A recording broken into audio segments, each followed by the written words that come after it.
Hello all, welcome to this video. So இந்த வீடியோவில் நம்ம என்ன பார்க்க போகிறோம் அப்படின்னா, ஒரு காம்படிட்டிவ் எக்ஸாமாக இருக்கட்டும், இல்லை ஒரு கவர்மெண்ட் எக்ஸாமாக இருக்கட்டும், இல்லை ஒரு என்ட்ரன்ஸ் எக்ஸாமாக இருக்கட்டும், எதுவாக இருந்தாலும் நமக்கு ப்ரிப்பேர் பண்ணுறதுக்கு ஒரு கரெக்டான பிளான் வேணும். கரெக்டா?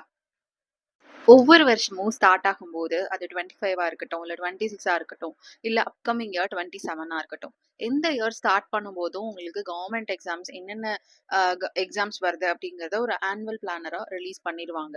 டிஎன்பிஎஸ்சி நான் சொல்கிறேன். இன்னொன்று யூஜிசி நெட்டும் ரிலீஸ் பண்ணுவாங்க. அதே மாதிரி சென்ட்ரல் கவர்மெண்ட் ஜாப்ஸும் நிறையா இருக்குது. ஸோ அந்த எக்ஸாம்ஸில் நீங்கள் என்னென்னலாம் நோட் பண்ணணும், எத்தனை நீங்கள் கான்சென்ட்ரேட் பண்ணணும், எதை நீங்கள் செக் பண்ணணும் அப்படிங்கிறத இந்த வீடியோவில் நான் உங்களுக்கு சொல்ல போகிறேன். ஸோ வீடியோவை சப்ஸ்கிரைப் பண்ணிட்டு பெல் ஐகான் ப்ரெஸ் பண்ணிட்டு பாருங்க. அதோட ஸ்கிப் பண்ணாம பாருங்க.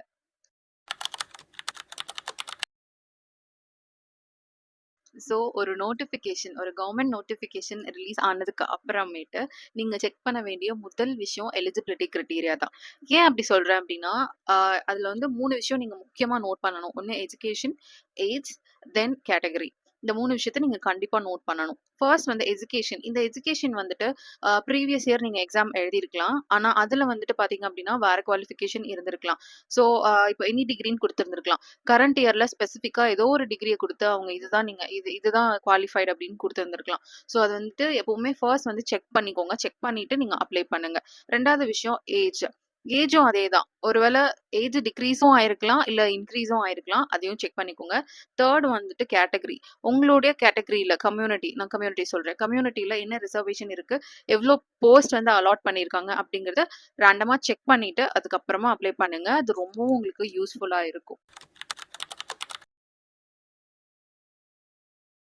செகண்டா சிலபஸ். என்னோட previous exam preparation videos, exam related வீடியோஸ்லலாம் நீங்க பார்த்தீங்கன்னா, நான் ஃபர்ஸ்ட் சொல்ற விஷயம் சிலபஸ் வந்து கான்சன்ட்ரேட் பண்ணணும் அப்படிங்கிறது தான். ஃபர்ஸ்ட் வந்து நீங்க ஒரு எக்ஸாம்க்கு ப்ரிப்பேர் பண்ண ஸ்டார்ட் பண்றீங்க அப்படின்னா, இப்போ நீங்க ரேண்டமா சும்மா ட்ரை பண்ணலாம் அப்படின்னு நீங்க ட்ரை பண்றதுனாலும் சரி, இல்ல சீரியஸா நான் ப்ரிப்பேர் பண்ண நெக்ஸ்ட் இயர்லேருந்து ஸ்டார்ட் பண்ண போறேன் அப்படின்னாலும் சரி, யாரா இருந்தாலும் ஃபர்ஸ்ட் வந்து சிலபஸ் எடுத்து கொஞ்சம் தரவா ஒரு ஒரு ஒரு நாளைக்கு ஒரு 10 மினிட்ஸ்லேருந்து 15 மினிட்ஸ் ஸ்பெண்ட் பண்ணி அதை ரீட் பண்ணுங்க. ஸோ தட் உங்களுக்கு அது எப்படி இருக்கு, சிலபஸ் என்னென்ன கவர் ஆகுது அப்படிங்கிறது தெரியும். ஏன் அப்படின்னா நம்ம ஸ்கூல் காலேஜ்ல படிச்ச மாதிரி ஒரு டாபிக் வந்துட்டு ஒமிட் பண்ணிடலாம், அதுல கொஷின்ஸ் வந்து தான் ஸ்கிப் பண்ணிடலாம் அப்படின்றதுக்கு வந்துட்டு இதுல சான்ஸே கிடையாது. ஏன் அப்படின்னா எல்லாமே அப்ஜெக்டிவ் டைப் கொஷின்ஸ் தான் வரும் உங்களுக்கு. அப்போ வரும்போது உங்களுக்கு என்ன ஆகும் அப்படின்னா, ஒவ்வொரு டாபிக்ல இருந்து ஒவ்வொரு கொஸ்டின் வர்றதுக்கு நிறைய சான்சஸ் இருக்கு. எப்படி கேட்பாங்க, என்ன கேட்பாங்கன்னு யாருக்குமே ஒரு தெரியாது இல்லையா? ஸோ அதனால நான் சொல்றேன், சிலபஸ் எப்பவுமே பாருங்க.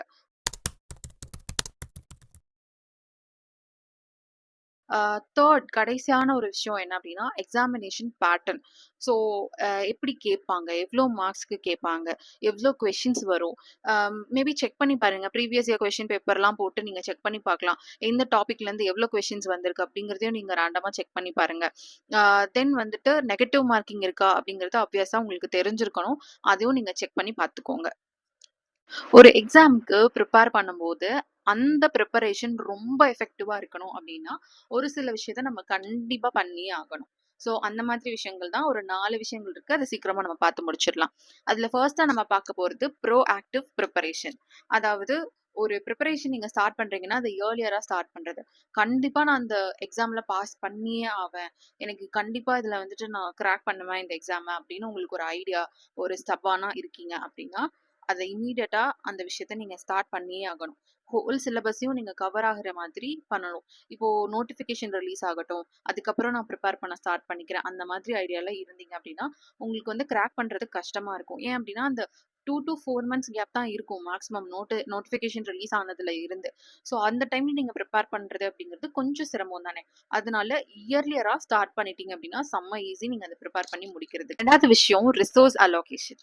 அதாவது எப்படி படிக்கணும். இப்போ வந்து உங்களுக்கு ஒரு புக் வந்து உங்க ஃப்ரெண்ட் வந்து ஒண்ணு குடுக்குறாங்க. இது படியேன், இதுல நல்லா இருக்கும் அப்படின்ட்டு குடுக்குறாங்க அப்படின்னா, அதையும் நீங்க படிச்சு, நீங்க வாங்குன புக்கையும் படிச்சு, அடுத்து இன்னொருத்தவங்க சஜெஸ்ட் பண்ணுவாங்க. அதையும் படிச்சீங்க அப்படின்னா, அங்க நீங்க படிக்கவே முடியாது. கன்ஃப்யூஷன்ஸ் தான் ஜாஸ்தி ஆகும். எப்பவுமே உங்களுடைய ஸ்டடி சோர்சஸ வந்து கம்மியா வச்சுக்கோங்க. அதே மாதிரி என்னென்ன டாபிக்ஸ்க்கு என்னென்ன டைம் ஒதுக்கணும் அப்படிங்கிறதையும் ஃபர்ஸ்ட்டே அந்த அலோகேட் பண்ணி வச்சுட்டீங்க அப்படின்னா, உங்களால ஈஸியா கம்ப்ளீட் பண்ண முடியும். 4வது விஷயம் ரெட்யூஸ் ஸ்ட்ரெஸ். அதாவது இப்போ நோட்டிஃபிகேஷன் ஒரு எக்ஸாம்க்கு நீங்க ப்ரிப்பேர் பண்ண ஸ்டார்ட் பண்ணிட்டீங்க. இந்த எக்ஸாம்க்கு தான் நான் எழுத போறேன் அப்படின்னு நீங்க ஸ்டார்ட் பண்ணிட்டீங்க. அந்த நோட்டிஃபிகேஷன் ரிலீஸ் ஆயிருச்சு அப்படின்னா அசால்ட்டா விடாதீங்க. அதாவது அடிக்கடி போய் அந்த வெப்சைட் அஃபிஷியல் வெப்சைட்ல அந்த நோட்டிஃபிகேஷன் அந்த எக்ஸாம் ரிலேட்டடா ஏதாவது நோட்டிஃபிகேஷன் ரிலீஸ் ஆயிருக்கா அப்படிங்கிறத செக் பண்ணிட்டே இருங்க. ஏன் அப்படின்னா சம்டைம்ஸ் டேட்டா சேஞ்ச் ஆகலாம். இல்ல அட்மிட் கார்டு ரிலீஸ் ஆயிருக்கலாம்.